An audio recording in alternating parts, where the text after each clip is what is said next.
ఏపీలో వైసీపీ అధినేత జగన్ పాలన చెత్తగా ఉందని తేల్చారు ఓటర్లు.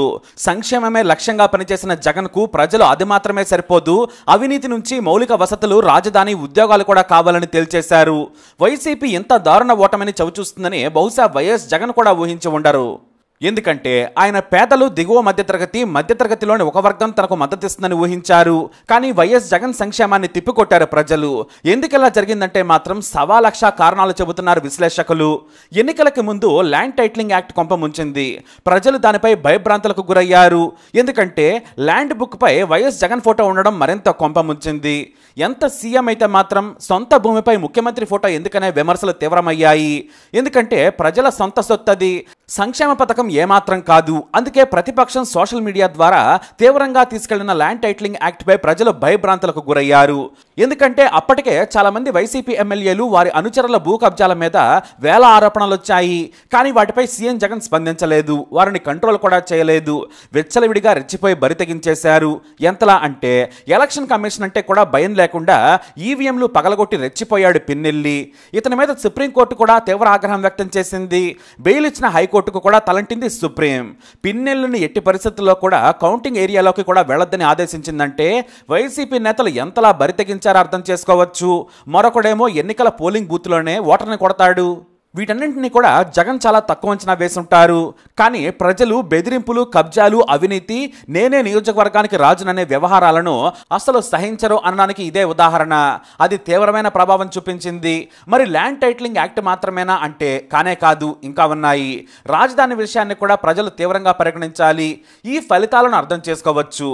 ఏపీ లాంటి అత్యంత అభివృద్ధి చెందిన రాష్ట్రానికి రాజధాని లేకపోవడాన్ని ప్రజలు సహించలేకపోయారు.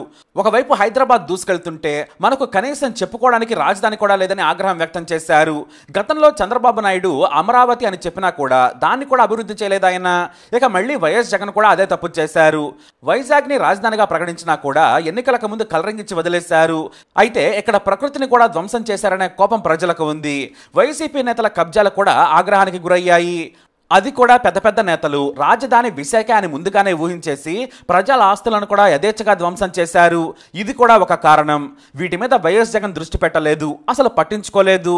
సోషల్ మీడియాలో నెగిటివ్గా వచ్చే వార్తలను తక్కువగా అంచనా వేశారు జగన్. ఎందుకంటే అది టీడీపీ చేస్తున్న తప్పుడు ప్రచారంగానే ఆయన చూశారు. అయితే కాస్త కళ్ళు తెరుచుకుని చూస్తుంటే మాత్రం తనకు తనగా సరిచేసుకునేవాడేమో. ప్రజల సొమ్మును దోచుకుంటే ఎవరూ సహించరు. వైసీపీ ఎమ్మెల్యేలకు వచ్చే నష్టం ఏమీ ఉండదు. ఎందుకంటే వారు 5-6 తరాలకు సరిపోను దోచుకొని సెటిల్ అయిపోయారు. ఇప్పుడు ఓడిపోయినా కూడా పెద్దగా పట్టించుకోరనేది వాస్తవం. కానీ ఇప్పుడు చెడ్డ పేరు తెచ్చుకుంది మాత్రం వైఎస్ జగన్ మాత్రమే.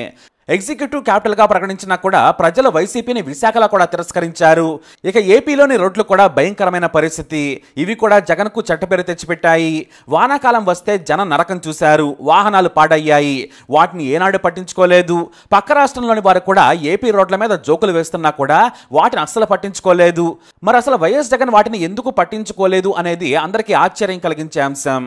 కేవలం ఎన్నికల్లో గెలుపు మాత్రమే చూసిన జగన్ సంక్షేమంతో డబ్బులు పంచితే సరిపోతుందిలే అనుకున్నాడు. కానీ అది ప్రజలు పట్టించుకోలేదు. మాకు రోడ్లు కూడా కావాలనేది వారి మాట. చిన్నపిల్లలు, వృద్ధులు, పేదలు కూడా ఈ రోడ్ల వల్లే 5 ఏళ్లు నరకం చూశారు. ఎందుకంటే వీరంతా కూడా ఆర్టీసీ బస్సుల్లోనే ప్రయాణం చేస్తారు. పైగా ఆర్టీసీ ఉద్యోగులు కూడా బస్సులు నడపాలంటేనే భయపడే స్థాయికి వెళ్ళిపోయారు. ఎందుకంటే రోడ్లు బాగాలేని రోడ్లలో డ్యూటీ చేసేందుకు ఆర్టీసీ డ్రైవర్లు భయపడ్డారు. ఈ సమస్యను జగన్ అస్సలు పట్టించుకోలేదు. కళ్ల ముందు కనిపిస్తున్నా కూడా ఆయన లెక్క చేయలేదు. ప్రజలను చాలా తక్కువ అంచనా వేశారు. ప్రజల కోపాన్ని చూడలేదు ఆయన. పైగా తాను మాత్రం తక్కువ దూరానికి కూడా హెలికాప్టర్లో వెళ్లారు. జనం సొమ్ముతో హెలికాప్టర్లో శరీరం కుదుపులకు లోనవ్వకుండా ప్రయాణం చేశారు జగన్. ప్రజలను కలవకుండా పరదాలు కట్టుకుని మరీ జగన్ వెళ్లారు. ఒక ప్రజానాయకుడు చేయాల్సిన పని ఇది కాదు. జనంలోకి వెళ్ళాలి, జనంలో తిరగాలి. అధికారంలో లేనప్పుడు ప్రజల దగ్గరకు వెళ్లి చంపల పట్టుకున్న జగన్ అధికారంలోకి రాగానే అమెరికా అధ్యక్షుడు వైట్ హౌస్ లో ఉన్నట్లుగా తాడేపల్లి ప్యాలెస్ లో సేద తీరారు ఆయన. ఎంతలా అంటే దసరా వచ్చినా సంక్రాంతి అయినా కూడా బయటకు రాకుండా ప్యాలెస్ లోనే జనం సొమ్ముతో సెట్టింగులు వేసి మరి ఆయన తన సతీమణితో కలిసి పూజలు చేశారు. వైసీపీ నేతలు వాటిని సమర్థించినా కూడా కామన్ మ్యాన్ ను, చదువుకున్న వారిని, మేధావులను వారు పట్టించుకోలేదు. టీడీపీ విమర్శిస్తే ప్రతిపక్ష పార్టీగానే చూశాడు. కానీ కామన్ పీపుల్ కూడా దాన్ని విమర్శించినా కూడా సరిచేసుకోలేదు. ఇక వైసీపీ మీద అత్యంత వ్యతిరేకత ఉన్న మరో విషయం వైసీపీ ఎమ్మెల్యేల రౌడీ రాజకీయాలు. తమ నేతల బెదిరింపులు, ఇసుక దందాలతో రెచ్చిపోయారు ఎమ్మెల్యేలు. ఓపెన్ గానే దాడులకు బరి తెగించారు. వాటిని ప్రజలు సహించలేదు. ఇది కూడా వైసీపీ ఓటమికి మరో కారణం. అయితే జగన్కు అత్యంత చెడ్డపేరు తెచ్చిన మరో విషయం లిక్కర్. ఇది ఒక మిస్టరీ బిజినెస్. ఎందుకంటే పాపులర్ బ్రాండ్లను కాదని పిచ్చి బ్రాండ్లు తెచ్చి జనం ఆరోగ్యంతో ఆడుకున్నారు జగన్. ఇది అత్యంత హేయమైనది. పైగా ఇవన్నీ కూడా వైసీపీ నేతలకు చెందిన డిస్టిలరీల నుంచే వచ్చినవనేది స్పష్టం. దీన్ని కూడా చంద్రబాబు తెచ్చిన కంపెనీలతోనే తాము వ్యాపారం చేస్తున్నామన్నారు.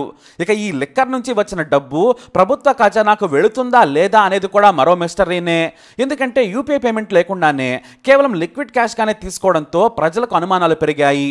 ఇక లిక్కర్ చాలా దారుణమైన క్వాలిటీతో ఉందని జనం గగ్గోలు పెట్టారు. కానీ మీరు తాగకూడదు అనే మేము పనికిమాలిన బ్రాండ్లను కూడా మీకు భారీ రేటుకు అమ్ముతున్నామని పనికిమాలిన లాజిక్ చెప్పిన నేతలను ప్రజలు తిరస్కరించేశారు.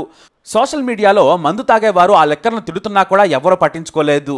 ఇక ఇది ఇలా ఉంటే బయట రాష్ట్రాల నుంచి, మరీ ముఖ్యంగా సరిహద్దు ప్రాంతాల నుంచి, తెలంగాణ, ఏపీ, కర్ణాటకల నుంచి మంచి మందు సరదాగా ఒక బాటిల్ తెచ్చుకున్నా కూడా ఇండియా పాకిస్తాన్ బోర్డర్లో వెతికినట్టు కార్లు మొత్తం వెతికి ఆ ఒక్క ఉన్న బాటిల్ని కూడా లాగేసుకున్న వాళ్ళు చాలా మందే ఉన్నారు. ఆ బాటిల్ ఇవ్వకపోతే కఠిన చర్యలన్నారు. అంటే ప్రజలు చచ్చినా మీ ఆరోగ్యం ఏమైనా సరే వేలకు వేలు పోసి ఇక్కడ మధ్యమే తాగాల్సిందేనని చెప్పారు. బలవంతంగా ప్రజలతో పనికిమాలిన చీప్ లిక్కర్ తాగించారు. ఇది ప్రజలకు తీవ్రమైన కోపం తెప్పించింది. ఎందుకంటే దేశంలో ఎక్కడైనా సరే నచ్చిన మద్యం తాగే అవకాశం ఉంటుంది. కానీ ఏపీలో మాత్రం వైసీపీ ఏకపక్ష తప్పుడు పద్ధతుల్లో తప్పుడు నిర్ణయం తీసుకొని ప్రజల ఆరోగ్యంతో ఆడుకుందనే కోపం కూడా తీవ్రమైంది. దీన్ని వైఎస్ జగన్ చాలా చాలా తక్కువ అంచనా వేశారు. ఇక వాలంటీర్లు వీళ్లే గెలిపిస్తారని వైసీపీ చాలా బలంగా నమ్మింది. లక్షల మంది వాలంటీర్లు ప్రతి నెల, ప్రతిరోజు తమ ప్రభుత్వ సంక్షేమాన్ని అందించారు కాబట్టి వారి ద్వారా ఓట్లు వస్తాయనుకున్నారు. కానీ వాలంటీర్లు సేవలు చేసినా కూడా ప్రభుత్వ తప్పుడు విధానాలను ప్రజలు సహించలేదు. పేదలు సైతం వైఎస్ జగన్కు ఓటు వేయలేదంటే మనం ఆయనపై ఉన్న కోపాన్ని అర్థం చేసుకోవచ్చు. ఎందుకంటే దీనిపై కొంతమంది సీనియర్ జర్నలిస్టులు ఆసక్తికరమైన విషయం చెప్పారు. వైఎస్ జగన్ సంక్షేమం ఇచ్చారు కానీ బయటకు వెళ్తే రోడ్లు లేవు. వాహనదారులకు సాయం చేశారు కానీ మంచి రోడ్లు వేయలేకపోవడం వలన అదే వాహనాలు పాడయ్యాయి. ఇక ఆరోగ్యశ్రీ ఇచ్చినా కూడా పనికిమాలిన మద్యం వలన కూడా అనారోగ్యానికి గురయ్యారు. వారు కూడా ఆరోగ్యశ్రీ కింద కొంతమంది చికిత్స చేయించుకున్నారు. స్కూల్స్ డెవలప్ చేసినా కూడా పూర్తి స్థాయిలో దాన్ని అమలు చేయలేదు. కొన్ని స్కూల్స్ని మాత్రమే అభివృద్ధి చేసి మొత్తం చేసినట్లు ప్రచారం చేసుకున్నారు. ఇలా చెప్పుకుంటూ వెళితే సంక్షేమం కంటే కూడా ప్రజలకు పరోక్షంగా నష్టం కలిగించారు. వాలంటీర్లు కొంతమంది బెదిరింపులకు పాల్పడ్డారు. కొంతమంది అధికార పార్టీ నేతలతో అంటకాగి రెచ్చిపోయి సామాన్యులను అగౌరవపరిచారు. దీంతో మంచి చేసినా కూడా జగన్కు కింది స్థాయి వారు చెడ్డ పేరు తెచ్చేశారు. వాటిని సరిదిద్దలేకపోవడం జగన్ చేసిన పెద్ద తప్పు. వైఎస్ జగన్కు ప్రజలకు లింక్ తెగిపోయింది. అందుకే దారుణ ఓటమికి గురయ్యారు అన్నంలో సందేహమే లేదు. గెలిచిన తర్వాత ఈ 5 ఏళ్లలో ఒక్కసారైనా కూడా జర్నలిస్టుల ప్రశ్నలను ఎదుర్కోలేదు. కనీసం జర్నలిస్టులతో మాట్లాడి ఉంటే ఆయనకు ఓ క్లారిటీ వచ్చుండేది. కానీ ఎల్లో మీడియా అనే భయంతో ఆయన వాటికి దూరంగా వచ్చేశారు. ఎప్పుడైనా ప్రతిపక్షంలో ఉన్న వారి నుంచి ప్రశ్నలు ఎదుర్కొంటేనే ఆయనకు నిజం తెలిసేది. పూర్తిగా తెర వెనక నుంచే పాలించడం కూడా జగన్ చేసిన పెద్ద తప్పు. బటన్ నొక్కుతున్నాను, జనం డబ్బు తీసుకుంటున్నారు, ఇక నేను ఏ డాన్స్ చేసినా కూడా ఓట్లేస్తారని పేదలను ఆయన ఓటు బ్యాంకుగానే చూశారు. అదే తప్పు, అదే కోపముంచింది. ప్రజలతో సన్నిహితంగా తిరిగి ఉంటే ఫలితం మరోలా ఉండేది. తాను తన నాన్నలా గెలుస్తానని అనుకున్నారు వైఎస్ జగన్. కానీ వైఎస్ రాజశేఖర రెడ్డి చరిష్మా జగన్కు లేదని తేలిపోయింది. వైఎస్ సంక్షేమానికి హ్యూమన్ టచ్ ఉంది. అది వైఎస్ జగన్ మిస్ అయ్యారు. ఎందుకంటే పేదలు మాత్రమే కాదు, మౌలిక వసతులు, నీటి ప్రాజెక్టులు, సంక్షేమం, ఆరోగ్యశ్రీ, విద్యా, ఉపాధిని ఆయన అన్నింటినీ బ్యాలెన్స్ చేశారు. అది వైఎస్ జగన్ చేయలేకపోయారనేది సుస్పష్టం. ఇవి కాకుండా ఉపాధి, చదువుకున్న యువత హైదరాబాద్కు వెళ్లడం తప్ప ఏపీలో కొత్తగా ఉద్యోగ అవకాశాలను ఎక్కడా సృష్టించలేదు. ఐటీలో ప్రపంచం దూసుకెళ్తుంటే ఏపీ అసలు సీన్లోనే లేదు. ఐటీ మినిస్టర్గా గుడివాడ అమర్నాథ్ను మంత్రిగా పెడితే ఆయన కమిడియన్ అయిపోయారు. కనీసం ఏం మాట్లాడుతున్నారో కూడా తెలియని పరిస్థితి. ఇక మంత్రులకు ఆయా శాఖల మీద పట్టు లేదు. కేవలం మీడియాలో బూతులు మాట్లాడటానికే పరిమితం అయిపోయారు. కొంతమంది మంత్రులైతే బూతులు తిట్టడానికి మాత్రమే ఉన్నట్లు రెచ్చిపోయారు. నేతలు కూడా బూతులు తిడుతూ ఏపీ స్థాయిని దిగజార్చేశారు. రోజా, కొడాలి నాని, పేది నాని, పెద్దిరెడ్డి వీరంతా కూడా స్థాయిని మరిచి మీడియాలో మాట్లాడిన మాటలు కూడా జనాలకు కంపరం కలిగించేస్తాయి.